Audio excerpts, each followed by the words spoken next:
Welcome students. This is my second video. Moromor chhatro chhatrikol etu mor ditiyo video tumalokok bujabor karone agor video tu ami porisilu ami heartor ba hrijantor abhantorin gothanor bikhe ami porisilu aru etu video ami ki porim ami sokhonot keneke glucose অনুবিলাক keneke বিভিন্ন প্ৰক্ৰিয়াৰে ভাঙন হয় অৰ্থাৎ আমি সখন কেনেকে হয় হেতু আমি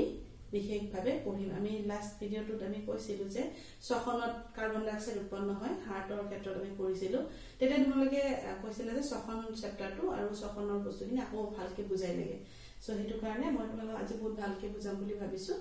আশা কৰো তোমালোকে ভাল পাবা ভিডিওটো এতিয়া চোৱা সখন কি বস্তু আসলতে সখন হল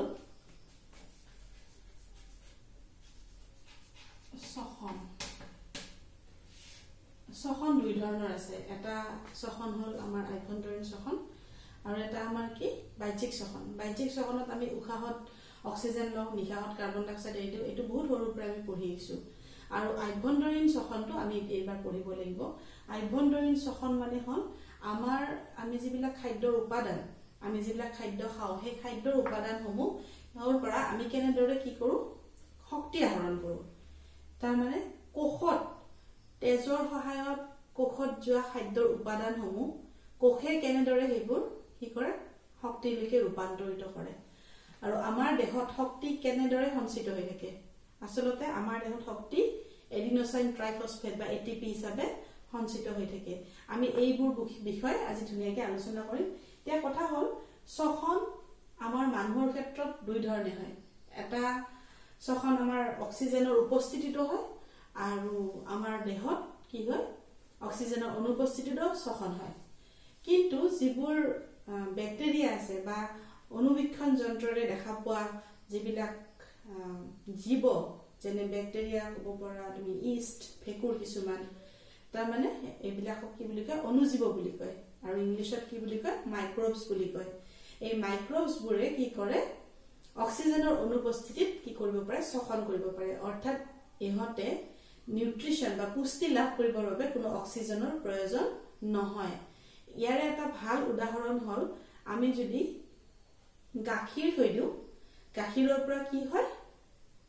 দৈ হয় আৰু গাখীৰক দৈ পৰিণত কৰাৰ কাৰণে কোনটো অনুজীৱ থাকে বিট ব্যাকটেৰিয়া থাকে এই ব্যাকটেৰিয়াৰ নাম হল লেক্টোবেচিলাছ ঠিক তেনেদৰে পাউৰুটিখন আমি আটা যেতিয়া মাৰি থৈ দিও আটা মঠি থৈ দিও তেতিয়া হলে কি হয় তোমালোকে চাবা যেতিয়া ব্ৰেড বনালে আটাটো বা ময়দাটো ফুলি উঠে তাত কি প্ৰয়োগ কৰা ইষ্ট নামৰ এবিধ অনুজীৱৰ পাউডাৰ ব্যৱহাৰ কৰা হয় তোমালোকে ঘৰত এনেও দেখা পাবা যে আমি যদি আজি আটাখিনি ধুনীয়াকৈ মঠি থৈ দিও তেতিয়াহলে কাইলৈ তুমি আটাখিনি চুই চাবা অলপ নৰম দেখিবা আৰু অলপমান খুলি দেখিবা তোমালোকে ভিতৰত অলপ ফুটা ফুটা নিচিনা দেখিবা কাৰণ আমাৰ যেটো পৰিবেশ যেটো আমাৰ বতাহ আছে বা বায়ুমণ্ডল আছে তাতো আমাৰ এই অনুজীৱবিলাক থাকে সেইখিনিৰে আমাৰ আটাখিনি অকণমান ফুলি যায় আৰু বেকাৰী বিলাকত এইটোৱে ইষ্টটো বেছিকে অলপ ব্যৱহাৰ কৰি তাৰ পৰা পাউৰুটি বনায় আৰু বিভিন্ন ধৰণৰ বিস্কুট ইত্যাদি বনায় গতিকে এতিয়া এই অনুজীৱ বিলাকৰ দেহত সখন কেনেদৰে হয় আমাৰ উচ্চ শ্ৰেণীৰ জীৱৰ দেহত সখন কেনেদৰে হয় সেইবিলাক আমি বুজিব লাগিব আৰু হেতু হল তোমালোকৰ কিতাপত দিয়া আছে গ্লুকোজ অণুৰ ভাঙনৰ বিভিন্ন প্ৰক্ৰিয়া গ্লুকোজ কি আসলতে গ্লুকোজ হল এবিধ শৰ্কৰা আৰু এই শৰ্কৰাটো হল তাক মনোস্যাকাৰাইড বুলি কোৱা হয় অৰ্থাৎ এক শৰ্কৰা গ্লুকোজ আটাইতকৈ সিম্পল বা সৰল শৰ্কৰা যিটোৱে আমাৰ তেজে গ্ৰহণ কৰিব পাৰে আৰু আমি খোৱা শৰ্কৰা বিলাক হল শক্তিশালী হাৰ্ড শৰ্কৰা মানে তাক কি বুলি কয় কমপ্লেক্স সুগাৰ বুলি কয় বা কমপ্লেক্স কাৰ্বহাইড্ৰেট বুলি কয় হেবিলাক যেনেকুৱা আমাৰ কি আছে কাৰ্বহাইড্ৰেট সো হেবিলাক আমি কি হল পঢ়িম পাচন চেপ্টাৰটোত আমি এইবিলাক কি পঢ়িম যে কেনেকে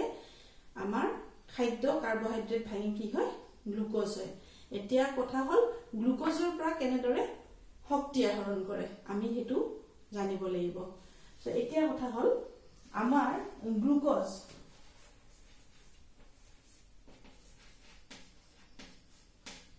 গ্লুকোজৰ পৰা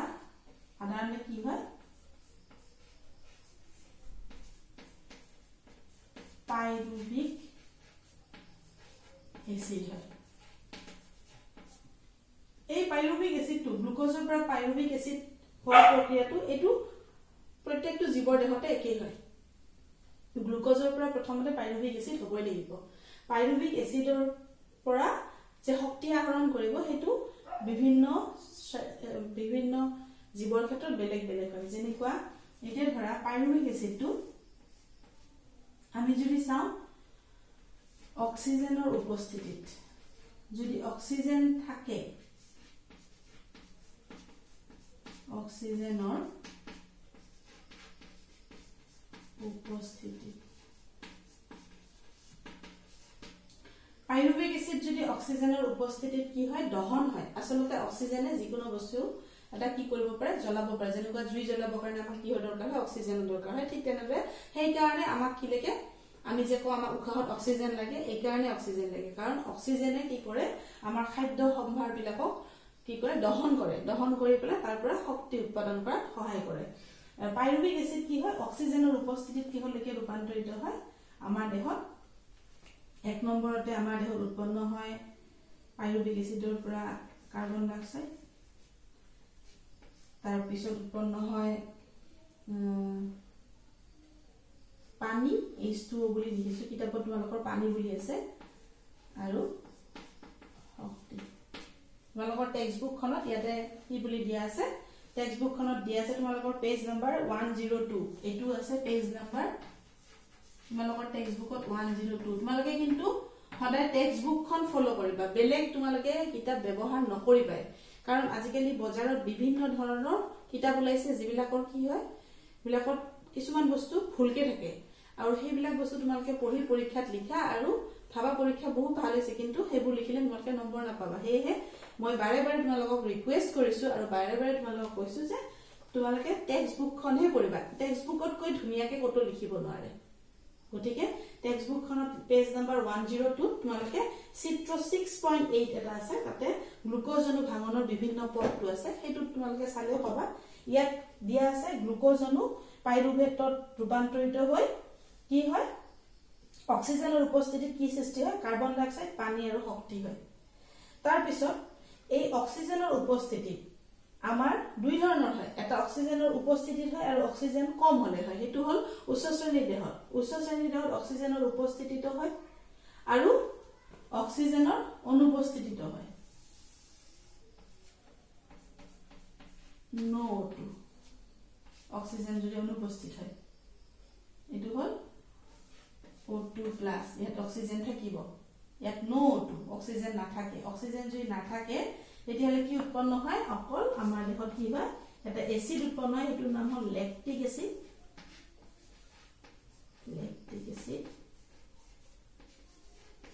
আৰু লগতে কি উৎপন্ন হয় শক্তি উৎপন্ন হয় গতিকে শক্তিটো সবতে থাকে এতিয়া কথা হল তোমালোকে ভাবিবা যে পাইৰুভিক এসিডৰ পৰা অক্সিজেনৰ উপস্থিতিত কাৰ্বন ডাই অক্সাইড পানী আৰু শক্তি হয় আৰু অক্সিজেনৰ অনুপস্থিতিত ল্যাকটিক এসিড আৰু শক্তি উৎপন্ন হয় এই দুটা কেতিয়া হয় আৰু কেনেকে হয় এতিয়া চোৱা এইখিনি বস্তু মই ভালকে বুজাই দিছো যেটো পাইৰুভিক এসিডৰ পৰা অক্সিজেনৰ উপস্থিতিত কাৰ্বন ডাই অক্সাইড পানী আৰু শক্তি উৎপন্ন হয় এইটো হয় আমাৰ কোষৰ মাইটোকন্ড্ৰিয়া নামৰ এটা জাগাত উৎপন্ন হয় আমি ক্লাস 9ত কোষৰ বিষয় ভালকে পঢ়িছো তোমালোকে ভালকে জানা মাইটোকন্ড্ৰিয়া কোষ কেন্দ্ৰ কোষ প্ৰৰক এইবিলাক তোমালোকে ভালকে জানা গতিকে এই পৰিঘটনাখিনি পাইৰুভিক এসিডৰ পৰা কাৰ্বন ডাই অক্সাইড পানী আৰু শক্তি উৎপন্ন হয় যেতিয়া অক্সিজেন বহুত বেছি থাকে তেতিয়া কি হয় কোড হ'ব এইখিনি ঘটনা এইখিনি হ'ব মাইটোকন্ড্ৰিয়াত হ'ব আৰু অক্সিজেন নাথাকা আসলতে এইটো কথা কলে বেলেগ লাগে কিন্তু মানুহৰ দেহত অক্সিজেন নাথাকা বুলি কলে আচৰিত লাগে অক্সিজেনটো থাকে আমাৰ দেহত কিন্তু তোমালোকে এটা কথা মন কৰা নে যেতিয়া আমি বেছিকে দৌৰো বেছিকে খেলো তেতিয়া আমি খুব জোৰে জোৰে উশাহ নিশাহ লওঁ ইমান জোৰে জোৰে উশাহ নিশাহ লওঁ তথাপিও আমাৰ কি হয় মানে উশাহটো যেন শেষ নহয় এনেকুৱা নিচিনা হয় তাৰ মানে কি হেভি এক্সাৰসাইজ কৰিলে বেছিকে আমি কি কৰিব লাগে আমাৰ শক্তি অপচয় হয় যিমানখিনি শক্তি অপচয় যিমানখিনি শক্তি দৰকাৰ কিমানখিনি শক্তি আমাৰ অক্সিজেনেৰে যেটো অক্সিজেনৰ উপস্থিতিত যিখিনি শক্তি উৎপন্ন হয় সেইখিনি কি নহয় আমাৰ পৰ্যাপ্ত নহয় বা সাফিসিয়েন্ট নহয় হেহে আমি কি কৰো আমাৰ শৰীৰৰ যিবিলাক পেশী কোষ আছে যেনেকুৱা তোমালোকৰ ইয়াতে দৌৰিলে আমাৰ এই পেশী অঞ্চলটোত ভৰিৰ এইবিলাক অংশত ভৰিৰ আমাৰ যিটো আমি হেৰি বুলি কওঁ ভৰিৰ কলাফল বুলি কওঁ কলাফল আসলে লেগ পোৰ্শন আৰু তোমাৰ কি থাই পোৰ্শন ফেৰাৰ উৰুৰ ওপৰৰ অংশখিনি এইবিলাকত কি হয় এনেকুৱা মাসল ষ্ট্ৰেছ থাকে কিছুমান এনেকুৱা হাতত থাকে তোমালোকৰ হাতৰ এনেকুৱা গঠনটো এইবিলাকত মাসলৰ কিছুমান ষ্ট্ৰেছ থাকে এনেকুৱা মাসলৰ ষ্ট্ৰেছ কিছুমান থাকে তো এনেকুৱা পেশী বিলাকত বা মাসল ষ্ট্ৰেছ বিলাকত কি হয় ইয়াত কিন্তু কোনো অক্সিজেন নাথাকে কিন্তু এই অক্সিজেন নথকা সত্ত্বেও এই মাসলখিনি বেছিকৈ যেহেতু এক্সাৰসাইজ কৰিছে বা ব্যায়াম কৰিছে হেহে এই মাসলখিনি কি লাগে বেছিকৈ শক্তিৰ দৰকাৰ হয় হেহে ইয়াত কি ঘটনা হয় উইদাউট অক্সিজেন তাত কি সৃষ্টি হয় পাইৰুভিক এসিডৰ পৰা ডাইৰেক্টলি ল্যাকটিক এসিড আৰু শক্তি উৎপন্ন হয় আৰু এই প্ৰক্ৰিয়াটো এই যে উইদাউট অক্সিজেন কি হয় শ্বসন হয় এটো কি বুলি কয় এনাৰবিক ৰেসপিৰেশন বা অবাত শ্বসন বুলি কোৱা হয় তাৰ মানে কি যদি অক্সিজেনৰ অনুপস্থিতিত শ্বসন হয় তাক অবাত শ্বসন আৰু O2 যদি অনুপস্থিত হয়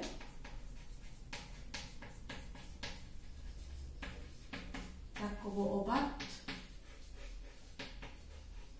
শ্বসন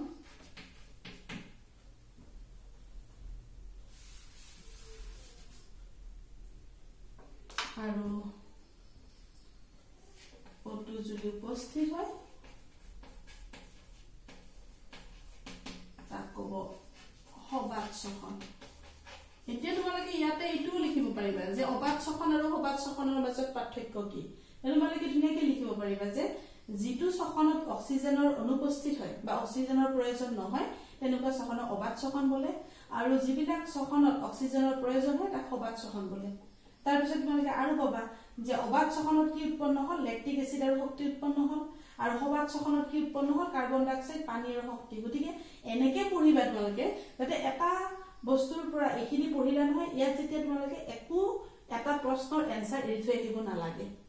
এনেকে পঢ়িবা গতিকে প্ৰত্যেকটো লাইন যেতিয়া পঢ়িবা তেতিয়া হলে এটা কোৱেশ্চন ৰেজ কৰিবা যে আমি এতিয়া ইয়াৰে পাৰ্থক্যও জানিব পাৰিম যে অবাত শ্বসন কি হবাত শ্বসন কি যদি সুধে তেতিয়া আমি ডেফিনেশ্যনো লিখিব পাৰিম আৰু লগতে ইয়াৰ মাজত পাৰ্থক্যও জানিব পাৰিম এতিয়া কথা হল আমি কোড আছিলো পাইৰুভিক এসিডৰ পৰা আমি কি ল্যাকটিক এসিড আৰু শক্তি কোড উৎপন্ন হ'ব হেতুটো আমি কোৱা নাই আমি কি কলো অকল পাইৰুভিক এসিডৰ অক্সিজেনৰ উপস্থিতিত কোড হয় মাইটোকন্ড্ৰিয়া নামৰ আমাৰ কোষৰ ভিতৰত হয় আৰু পেশী কোষত কি হয় আমাৰ ল্যাকটিক এসিড বা শক্তি গতিকে আমি ইয়াতে কি লিখি দিম মাসল সেল বা অসমীয়া পেশী কোষত কি হয় ল্যাকটিক এসিড আৰু শক্তি উৎপন্ন হয় আৰু মাইটোকন্ড্ৰিয়া কাৰ্বন ডাই অক্সাইড পানী আৰু শক্তি উৎপন্ন হয় এতিয়া কথা হল এটা প্ৰশ্ন বাৰে বাৰে আহি থাকে কিম্বন কি প্ৰক্ৰিয়া ইংলিছত কয় ফাৰ্মেন্টেশন আমি বাৰে বাৰে আজিকালি কিচেন বিলাকত আজিকালি বিৰাট মানে ব্যৱহাৰ কৰা হয় যে ৰাতি আমি ডৌখিনি ফাৰ্মেন্টেড হ'ব কাৰণে ৰাখি দিব লাগে সো তোমালোকে এটো আজিকালি ইউটিউব চাই থাকা তাতে লিখা থাকে তাতে বাৰে বাৰে কৈ থাকে যে we have to take it for fermentation overnight এনেকে কৈ থাকে মানে গুটে ৰাতিটো আমি বস্তুখিনি ফাৰ্মেন্টেশন হ'ব কাৰণে থৈ দিব লাগে আসলতে ফাৰ্মেন্টেশন কি হয় আসলতে ফাৰ্মেন্টেশন অন্য একো নহয় হেতু এক ধৰণৰ শ্বসন প্ৰক্ৰিয়া যেটো আমি কি অবাত শ্বসন বুলি ধৰিম আৰু সেই অবাত শ্বসনটো ক'ত হ'ব লাগিব অনুজীৱৰ দেহত হ'ব লাগিব যেতিয়া মাইক্ৰোবিক অৰ্গানিজম মানে অনুজীৱ মাইক্ৰোবিক অৰ্গানিজম মানে মাইক্ৰোস্কোপৰ তলতহে দেখা পাওঁ আমি খালি চকুদি দেখা নাপাওঁ হেনেকুৱা অৰ্গানিজম বিলাকৰ ভিতৰত যেতিয়া কি হ'ব শ্বসন হ'ব তাক কম আমি অবাত শ্বসন আকৌ অবাত শ্বসন যেহেতু বাৰে বাৰে অবাত শ্বসন যদি কৈ থাকা তেতিয়াহলে অবাত শ্বসন কনফিউজ হ'ব কাৰণ অবাত শ্বসনটো পেশী কোষটো হয় সেই কাৰণে সেই অবাত শ্বসনটোক এটা সুকীয়া নাম দি দিছে এটোৰ নাম হ'ল কিম্বন তাৰ মানে পাইৰুভিক এসিডৰ পৰা আৰু এটা বস্তু উৎপন্ন হয় হেতু হ'ল তোমাৰ কি ইয়াতে মই দিদু এটো হি কাৰণে মই এটা বেলেগ কালাৰৰ পেন্সিল আনিছো আমি এইখিনি অলপ ভালকৈ ইয়াতে দিদু CO2 + H2O + এনাৰ্জি বুলি দিদিলো বা শক্তি এতিয়া পাইৰুভিক এসিডৰ পৰা অলপ তলতকে দি দিছো পাইৰুভিক এসিডৰ পৰা যদি কিম্বন হয় কিম্বন কোড হয় কিম্বন হয় অনুজীৱৰ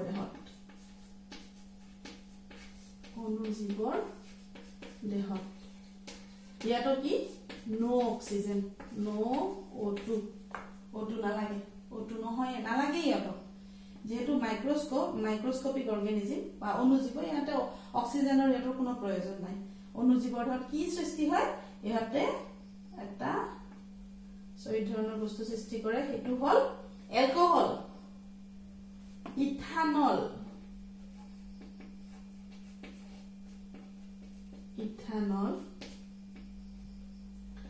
প্লাস CO2 আৰু প্লাস শক্তিটো থাকিবই যেহেতু আমি এটো শক্তিৰ কাৰণে লাগে আমাক গতিকে শক্তিটো প্ৰত্যেকটো স্টেপতে এটা কমন বস্তু পাবা শক্তি কাৰণ এই গোটেই প্ৰসেসটো গ্লুকোজৰ পৰা পাইৰুভিক এসিড হল পাইৰুভিক এসিডৰ পৰা কোবাত ল্যাকটিক এসিড হৈছে কোবাত কাৰ্বন ডাই অক্সাইড পানী আৰু এনাৰ্জি হৈছে কোবাত ইথানল হৈছে কাৰ্বন ডাই অক্সাইড কিন্তু প্ৰত্যেকটোতে তোমালোকে দেখিছা যে শক্তি হৈছে গতিকে এটো এটা গ্লুকোজনৰ ভাঙন প্ৰক্ৰিয়াটো এটো শক্তি উপাৰ্জন কৰা বা এনাৰ্জি জেনাৰেটিং প্ৰসেস বুলি কোৱা হয় শক্তি উৎপন্ন কৰা প্ৰসেস গতিকে আমি ইয়াতে ইথানল কাৰ্বন ডাই অক্সাইডৰ শক্তি পালো এটা ইথানলটো হল খুৰা যি বনায় এই খুৰা বনোৱা প্ৰক্ৰিয়াটো কি হয় কিম্বন হয় আৰু ডোটো কিয় ফুলি উঠে ডো মানে আমি আটাৰ যেটো আটা মাৰি মুঠি পেলাই বা মাৰি পেলাই যে এটা হেৰি কৰি থৈ দিও অলপমান হেৰি কৰি মানে টপলা কৰি থৈ দিও হেতু কিয় তাৰটো কিয় ফুলি যায় কাৰণ কি হয় হে অনুজীৱটোৱে তাত কি সৃষ্টি কৰে কাৰ্বন ডাই অক্সাইড আৰু কাৰ্বন ডাই অক্সাইড এটা কি হয় গ্যাস হয় যেহেতু কাৰ্বন ডাই অক্সাইড গ্যাস সৃষ্টি হয় আৰু এই গ্যাসটো কি হয় প্ৰত্যেকটো আটাৰ যেটো আটা আৰু পানীৰ যেটো কণিকা আছে কণিকা বিলাকৰ ভিতৰত সেই গ্যাসটো উমাই যায় বাবে এটো ফুলি যায় এতিয়া যিমান ইষ্ট দিবা ইষ্ট মানে ভেকুৰ এই ভেকুৰটো যিমান দিবা সিমানে কি হ'ব কিম্বনৰ প্ৰক্ৰিয়াটো বেছি হ'ব আৰু যিমানে কিম্বনৰ প্ৰক্ৰিয়াটো বেছি হ'ব কাৰ্বন ডাই অক্সাইড আৰু ইথানল বেছিকে সৃষ্টি হ'ব গতিকে তোমালোকে আজি এইখিনি ইয়াতে থাকিব আৰু এটো 5 মাৰ্কছৰ কোৱেশ্চন এটা আহে কেতিয়াবা 3 মাৰ্কছৰ দিয়ে 3 মাৰ্কছ দিলে তোমালোকে এইখিনি জাস্ট এনেকে আকি দিলেও তোমালোকক 3 মাৰ্কছ দিব ফুল ক্ৰেডিট দিব আৰু তোমালোকক 5 মাৰ্কছ থাকিলে অলপ ভালকে লিখিবা যেনেকুৱা গ্লুকোজত কেইটা অণু থাকে হেতু মই এটা বেলেগ চেপ্টাৰ বেলেগ এটা ক্লাছ লম এটো বায়োকেমিস্ট্ৰি ক্লাছ এটো অলপ ভালকে বুজিব লাগিব যে কেইটা অণুৰ পৰা কেইটা অণু কেনেকে ভাঙি যায় ইয়াতে তোমালোকৰ কিতাপত দিয়া আছে গ্লুকোজত 6টা কাৰ্বন আছে 6C তাৰ পিছত তোমাৰ ইথানলত 2C দুটা কাৰ্বন থাকে এইবিলাক 2C 6C এইবিলাক যেতিয়া আমি কাৰ্বন আৰু ইয়াৰ যৌগসমূহ পঢ়িম তেতিয়া আমি তোমালোকক বেছি ভালকে মই বুজাই দিম কাৰণ তেতিয়া আমি কাৰ্বন কম্পাউণ্ড বিলাক পঢ়িম তেতিয়া কেনেকে এই কাৰ্বন কম্পাউণ্ড সেই চেপ্টাৰটো যেতিয়া পঢ়িম কাৰ্বন আৰু তাৰ যৌগ তেতিয়া মই তোমালোকক আকৌ এইটো চেপ্টাৰ ঘূৰি আহি পেলাই ইয়াতে গ্লুকোজত থকা কাৰ্বোহাইড্ৰেটত কেইটা থাকে বা ল্যাকটিক এসিডত কেইটা থাকে ইথানলত কেনেকে থাকে ইথানল এতিয়া তোমালোকে কি বুজি পাবা গতিকে কাৰ্বন আৰু তাৰ যৌগসমূহ যেতিয়া আমি পঢ়িম তেতিয়া আমি গম পাম যে ইথানল কি হয় গতিকে আজিলৈ ইয়াতে সামৰিছো আশা কৰো ইয়াৰ পৰা তোমালোকে বিভিন্ন কোৱেশ্চনৰ এনসাৰ বিলাক দিবলৈ সক্ষম হ'বা গতিকে মই তোমালোকক কোৱেশ্চন বিলাক WhatsAppত দিম বা PDF কৰি দিম তোমালোকে কোৱেশ্চন বিলাক লবা আৰু এই ভিডিওটো চাই যেনেকে আগৰটোত হাৰ্টৰ কোৱেশ্চন বিলাকৰ এনসাৰ বিলাক লিখি পঠিয়াইছা মলে এইটো ভিডিও চাইও ইয়াৰ কোৱেশ্চন বিলাকৰ এনসাৰ মলে লিখি পৰিবে থ্যাংক ইউ